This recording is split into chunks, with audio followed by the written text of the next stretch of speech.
Hi friends, எல்லாம் எப்படி இருக்கீங்க? நல்லா இருக்கீங்களா? இப்போ வந்து பார்த்திங்கன்னா நம்ம ஒரு ஹெல்த்தான சுவையான ஒரு டிஷ் தான் பண்ண போகிறோம். அது என்னன்னு பார்த்திங்கன்னா வெள்ளை உளுந்து அடை. இது வந்து எப்படி செய்யலான்னா, ஒரு 2 டம்ளர் உளுந்து எடுத்துக்கிட்டேன். இதை நல்லா அலசி ஊற வச்சுக்கிட்டேன். இது ஒரு 1/2 மணி நேரம் ஊறணும்.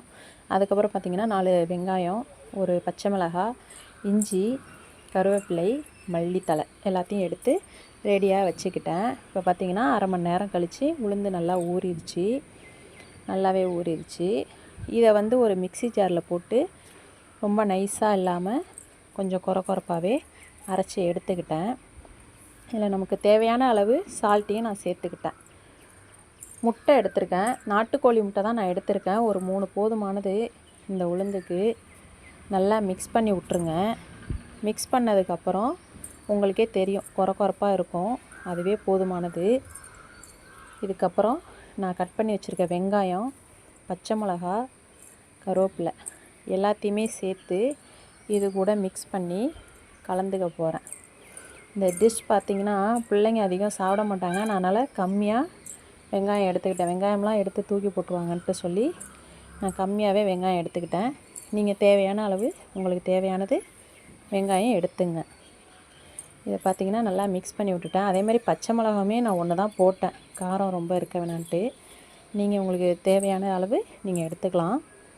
இந்த மாதிரி கொரப்பாக இருந்தால் போதும். நான் ஒரு பேனில் வந்து எண்ணெயை சூடு பண்ணிக்கிட்டேன். நல்லெண்ணெய் தான் சேர்த்துருக்கேன்.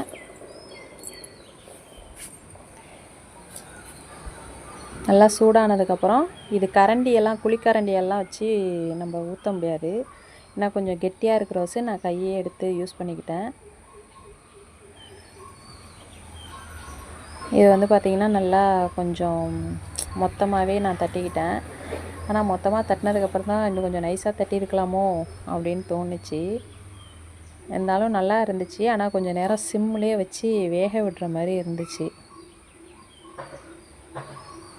ஓகே, தட்டியாச்சு. இப்போ பார்த்திங்கன்னா அது கூடவே மேலே கொஞ்சம் நல்லெண்ணெய் நான் சேர்த்துக்கிறேன்.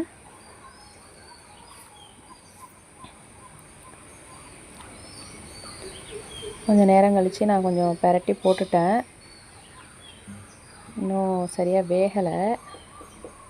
வேகணும். நான் அதனால் சிம்லேயே வச்சுக்கிட்டேன். சிம்லேயே வச்சு வேகட்டும்னு விட்டுட்டேன். இப்போ பார்த்திங்கன்னா நல்லாவே வெந்துருச்சு. வேறு எண்ணத்தில் மாற்றி வச்சாச்சு.